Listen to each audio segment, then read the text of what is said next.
All right, so I got to race in New Hampshire this past October. This one took place at New Hampshire Motor Speedway in Loudon, New Hampshire, and we did 8 hours a day over 2 days, 2-hour stints each day. So let me lay this out day by day here because we had some ups and downs, but honestly, it was a great weekend. At tech inspection, we found that we had a big dripping fuel leak. And that's never a good thing because they won't let you out on track leaking fuel. This makes us all realize the kind of pressure these drivers are under.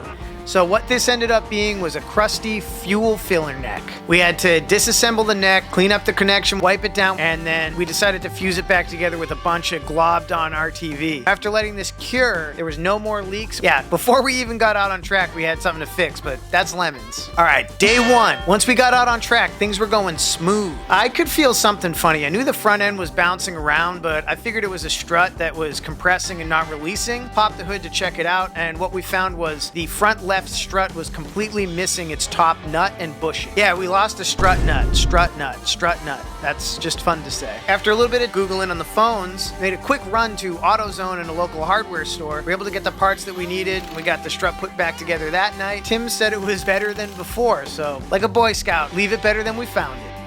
On to day two, pushing it a little harder, squealing the tires around every turn, putting down a 1:37 is my best lap time. That I'm proud of. I can't touch my teammate Oscar though. He put down a 1:31. I think he's fearless because he doesn't build the cars. He doesn't know all the shoestring of bubble gum that goes in. Bad news though is when I brought the car and it was definitely overheating. It was really soaking up heat on the hill. I attributed it to airflow over the radiator and I figured the fans weren't coming on. When we switched drivers in the paddock, the car would not start again. Tim was guessing an electrical issue.